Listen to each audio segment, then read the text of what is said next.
பிரியமானவர்களே, இம்மாதம் பிறந்த நாள் மற்றும் திருமண நாள் காணும் அன்பு நேயர்களே, இயேசு கிறிஸ்துவின் நாமத்தினாலே எங்கள் அன்பின் வாழ்த்துதலை தெரிவித்துக் கொள்ளுகிறோம். Light of the World Ministry சார்பாகவும் எங்கள் வாழ்த்துதலை தெரிவித்துக் கொள்ளுகிறோம். கர்த்தர் தாமே உங்களை ஆசீர்வதிப்பாராக. ஆமேன். தேவனுடைய பெரிதான கிருபையினாலே இந்த புதிய மாதத்துக்குள்ளாக அவருடைய உன்னதமான வல்லமையான பிரசனம் இதோ நம்முடைய சரீரம் ஆத்ம ஆவியை முற்றிலுமாய் ஆளுகை செய்ய வாஞ்சித்தவர்களாக ஒரு எதிர்பார்ப்போடு காத்திருக்கிற ஒவ்வொருடைய வாழ்விலும் தேவன் தாமே இந்த நாட்களில் பரிபூர்ணமான ஆசீர்வாதத்தை தரப்போகிறார். ஆம், ஜூலை மாதம் 7வது மாதமாக இருக்கிறதுனால பரிசுத்த வேதாமத்தின்படி 7 என்றாலே பரிபூர்ணத்தை குறிக்கிறது. ஆக பரிபூர்ணமான ஆசீர்வாதங்களை தம்முடைய வார்த்தைகளை கொண்டு அந்த வசனங்களுக்கு கீழ்ப்படியவர்களுக்கு அவர் தர வல்லவராக இருக்கிறார்.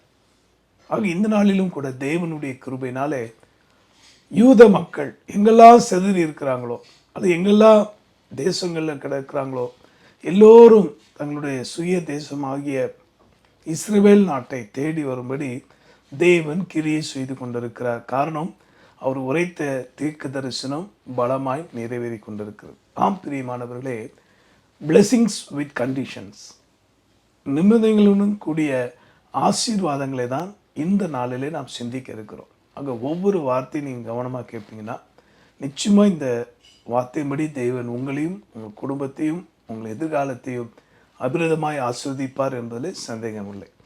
ஒரு பக்கம் யுத்த செய்திகள், மறுபக்கம் வியாதியை குறித்ததான அல்லது பிளேக் என்று சொல்லக்கூடிய பலவிதமான பயங்கரங்கள், இன்னும் வார்த்தையினால் வர்ணிக்கப்பட முடியாத தீமைகளும் போராட்டங்களும் இந்த பூமியில் நடந்து கொண்டே இருந்தாலும் இயேசு கிறிஸ்துவின் வருகைக்குரிய அனைத்து அடையாளங்களும் பலமாய் நடந்து கொண்டிருக்கிறது.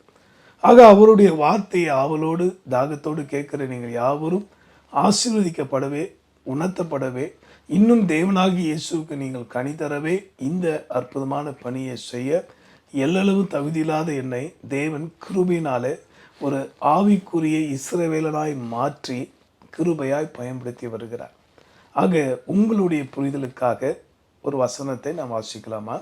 யோசுவாவின் புஸ்தகத்தில் 21ஆம் அதிகாரம் 45ஆம் வசனம். Joshua chapter 21 verse 45. கர்த்தர் இஸ்ரவேல் குடும்பத்தாருக்கு சொல்லியிருந்த நல்வார்த்தைகளிலெல்லாம் ஒரு வார்த்தையும் தவறி போகவில்லை, எல்லாம் நிறைவேறிற்று. எல்லாம் நிறைவேறிற்று. சேனைகளின் கர்த்தர் இந்த செய்தியை பார்க்குற அன்பர்களே, உங்கள் ஒவ்வொருவருக்கும் அவர் ரட்சகராக இருக்கிறார். உங்கள் ஒவ்வொருக்கும் அவர் மீட்பராக இருக்கிறார். நாம் ஒவ்வொருவருக்காகவும் அவர் மத்திய ஆகாயத்தில் மகிமையோடு வரப்போகிறார். அதை நல்லா கவனித்துக் கொள்ளுங்கள். உண்மையான தெய்வம் எப்படிப்பட்டவர்? வித்தியாசம் பாராதவர். சொல்லப்பட்டிருக்கு, இஸ்ரவேலுக்கு அவர் சொன்ன நல்வார்த்தைகள் ஒன்றாயிலும் கீழே விழவில்லை, எல்லாம் நிறைவேறிற்று. எல்லாவற்றையும் நிறைவேற்றதான் அவர் விரும்புகிறார். அப்போ நீங்களும் நானும் பவுல் என்கிற பக்தன் ரோமருக்கு எழுதும்போது 9ஆம் அதிகாரம் மற்றும் 11ஆம் அதிகாரம் இவையெல்லாம் நீங்கள் வாசித்து பார்த்தீங்கன்னா யார் உண்மையான இஸ்ரவேலர்னு அவர் சொல்கிறார். ரோமரின் புஸ்தகத்தில் 9ஆம் அதிகாரம் 6ஆம் வசனத்தில் கூட அவர் சொல்கிறாரு, இஸ்ரவேல் வம்சத்தார் எல்லாருமே இஸ்ரவேலர் அல்லவே என்றார். ஆக ஆபிரகாமின் வழியாக வந்தவர்கள் இன்றைக்கு இந்த பூமியில் வாழ்ந்து கொண்டிருந்தாலும் நீங்களும் நானும் என்றைக்கு இயேசு கிறிஸ்துவை சொந்த இரட்சகராக ஏற்றுக்கொள்கிறோமோ, என்றைக்கு நம்முடைய சரீரம் ஆத்ம ஆவியில் உள்ள குறைகள் கரைகள் பாவங்கள் இயேசு கிறிஸ்துவின் விலையேறப்பட்ட இரத்தத்தினால் கழுவப்படுகிறதோ, என்றைக்கு இயேசு கிறிஸ்து அவர் பரிசுத்த ஆவினாலே இந்த பூமியிலே அவர் பிறந்தார். கன்னி மரியாள் வயிற்றிலே, என் முன்னோர்கள் சொன்னார்கள், ஓம் கன்னி சுத்தாய நமக்கு. அதோட விளக்கம், கண்ணின் வயிற்றிலே பரிசுத்தாவியால் பிறந்த இறைவா உம்மை வணங்குகிறேன். ஆக இப்படிப்பட்ட பிறவிலே பரிசுத்தமாய் பிறந்த ஒரே தெய்வம் இயேசு ஒருவர் தான்.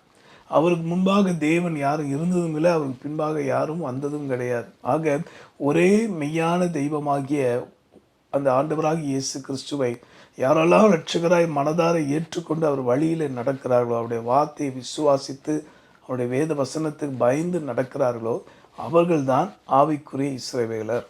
இதை குறித்து ஆழமாய் சொல்ல பல காரியம் உண்டு. ஆனால் இந்த நாளிலே இந்த நாட்களில் உங்களுக்கு இன்னும் சம்பவிக்க வேண்டியது இருக்குது. உங்கள் குடும்பத்தில் உங்கள் தேசத்தில் நீங்கள் இருக்கிறதான சூழ்நிலையை கர்த்தர் அறிந்து இந்த நாளிலே உங்களோடு பேசுகிற அற்புதமான வார்த்தை என்ன தெரியுமா? உங்களை ஆசீர்வதிப்பது அவருக்கு பிரியம்தான், ஆனால் வித் கண்டிஷன்ஸ். ஒவ்வொரு ஆசீர்வாதங்களுக்கும் தேவன் சில நிபந்தனைகளை வைத்திருக்கிறார். ஆக the greatest blessing the world is holiness. அது நல்லா புரிஞ்சு கொள்ளுங்க. சொந்தமாக வீடு வாங்குவது அல்லது பலவிதமான வியாபாரத்தில் பெருக்கம் உண்டாவது, அடுத்து திருமண வாழ்க்கை உண்டாவது, கர்ப்பத்தின் கனி கிடைப்பது, இவை எல்லாமே ஆசீர்வாதங்கள் தான், இல்லைன்னு சொல்ல. ஆனால் இதுக்கெல்லாவற்றுக்கு அப்பாற்பட்டு பல கோடி ரூபாய் இருந்தும் பெற முடியாத, பல படிப்பு, பலவிதமான உயர்வு, பதவி, செல்வங்கள் இருந்தும் பெற முடியாத அந்த பரிசுத்தத்தை தரக்கூடியதான் மகா பெரிய ஆசீர்வாதம். Holiness is the greatest blessing the world. இன்னும் நிறைய பேர் இதை கேள்விப்பட்டிருப்பீங்களான்னு கூட தெரியல, ஆனாலும் கூட இன்றிலேருந்து கேள்விப்பட்டிருக்கீங்க. ஸோ அதை குறித்து கவனமாக நடப்பீங்களா? ஹோலினஸ், பரிசுத்தம் அடைவது தான் மகா பெரிய ஆசீர்வாதம். ஆக மேற்கொண்டு இந்த காரியங்களை குறித்து நான் சிந்தித்தேன். இஸ்ரவேலருக்கு அப்படின்னு விசேஷமாக வந்து சொல்லியிருக்கார். இந்த வார்த்தையை கேட்குற இயேசுவை ஏற்றுக்கொண்ட அன்பு பிள்ளைகளை, இயேசுநாதர் மேல் நம்பிக்கை வைத்திருக்க நீங்கள் இருதயத்தில் விசுவாசித்து அதை அறிக்கையிடுவீங்களா? இன்றிலிருந்து உங்களுக்கு இந்த ஆசீர்வாதம் உரிதாய் மாறும். முதலாவதாக, அந்த ஆசீர்வாதங்களுக்கு சில நிபந்தனைகளை கர்த்தர் வைத்திருக்கிறார் என்று சொன்னேன். அது என்னவென்று பார்ப்போமா? ஆதியாம் புஸ்தகத்தில் 2ஆம் அதிகாரம் 16-17 வசனத்தை படிக்கும்போது நீங்கள் தெரிந்து கொள்ளலாம். When you read Genesis chapter 2 verses 16 and 17, there you could understand the conditions of blessings. தேவனாகிய கர்த்தர் மனுஷனை நோக்கி, நீ தோட்டத்தில் உள்ள சகல விருட்சத்தின் கனியையும் புசிக்கவே புசிக்கலாம், ஆனாலும் நன்மை தீமை அறியத்தக்க விருட்சத்தின் கனியை புசிக்க வேண்டாம், அதை நீ புசிக்கும் நாளில் சாகவே சாவாய் என்று கட்டளையிட்டார். என்று கட்டளையிட்டார். நல்லா கவனிங்க. எல்லாத்தையும் சொல்லிட்டு அப்படியே போன அவர் தேவன் ஒரு கட்டளையிட்டார். என்ன? நீ சகலத்தையும் ஆண்டுகொள், உனக்கு எல்லா அதிகாரத்தையும் நான் தரேன், நீ இந்த உலகத்தில் இந்த வாழ்க்கையில் மகிழ்ச்சியாக இருப்புதான். தேவன் வேதத்தில் பிரசங்கிங்கிற பக்தன் கூட என்ன சொல்கிறார் தெரியுமா? பிரசங்கியில் மனுஷன் வாழ்நாள மகிழ்ச்சியாக இருப்பதும் நன்மை செய்வதுமே இல்லாமல் அவன் வேறு ஒன்றும் அவனுக்கு நியமிக்கப்படலைன்ற. அப்போ நீங்களும் நானும் ஒரு நல்வார்த்தை என்னன்னு தெரியுங்களா? உங்களை பார்த்து தெய்வம் கொடுக்குற நல்வார்த்தை என்ன தெரியுமா? மகிழ்ச்சியாக இருங்கள். Be happy in Lord, be rejoice in Lord. எப்பொழுதும் மகிழ்ச்சியாக இருங்க, சந்தோஷமாக இருங்க. அப்படி தான் வேதமும் சொல்லுது இல்லையா? சந்தோஷமாக இருங்கள், மறுபடியும் சொல்லுகிறேன். அப்போது இந்த ஆசீர்வாதத்தை நீங்கள் பெறணும்னா இங்கே மிக தெளிவாக ஆண்டவர் சொல்கிறாரு. எந்த மனுஷனை படைத்தாரோ, எந்த மனிதனை நேசித்தாரோ, தன் சாயலாக உருவாக்கினாரோ அவனை பார்த்து சொல்ல, நீ எல்லாத்தையும் அனுபவிச்சுப்பா, எல்லாத்தையும் ஆண்டு கொள்ப்பா, ஆனால் நன்மை தீமை அறியத்தக்க கனியை நீ புசிக்க நாளிலே சாகவே சாவா என்று கட்டளையிட்டார். அதுதான் பிளெஸிங்ஸ் வித் கண்டிஷன். இதை செய்யணும், இதை செய்யக்கூடாது, இப்படி நடக்கணும், இப்படி நடக்கக்கூடாது என்று மிக மிக பர்ஃபெக்டாக ஆளுக்கு ஏற்றா போல் மாற்றி மாற்றி பேசுவான் மனுஷன். ஆனால் கர்த்தர் அப்படி கிடையாது. உங்களையும் எண்ணி நேசிக்கிற தெய்வம். இன்றைக்கி பாருங்கள், இஸ்ரேல் ஈரான் யுத்தம் நடந்திருக்கு, நடுவில் நின்றுருக்கு. இனி மறுபடியும் வருமா யார் அறிவார் என்று பல இடங்களில் குழப்பம் இருக்குது. நான் மறுபடியும் சொல்கிறேன், இஸ்ரவேலுக்கு ஒரு சட்டம், ஈரானில் இருக்க மக்களுக்கு ஒரு சட்டம் இல்லை. வானத்தையும் பூமியை படைத்த தெய்வம் உலக மக்களை தன் சாயல சிருஷ்டித்தார். He loves everybody, எல்லாரையும் அவர் நேசிக்கிற தெய்வம். அதனால் உங்களுடைய ஆசீர்வாதத்துக்கு தேவன் வைத்திருக்க நிபந்தனை என்னென்னா, செய்யக்கூடாதுன்னா செய்யக்கூடாது தான், கீழ்ப்படியணும்னா கீழ்ப்படிந்து தான் ஆகணும். ஆக இதுக்கு ஒப்பான வேறு எந்த பிரமாணமும் கிடையாது. ஆக இது குறித்து கவனமாக நம்ம நடப்போம். முதலாவது அவர் கொடுக்குற நல்வார்த்தை என்ன தெரியுமா? உங்கள் ஒவ்வொருத்தையும் பார்த்து அவர் கொடுக்குற நல்வார்த்தை என்ன?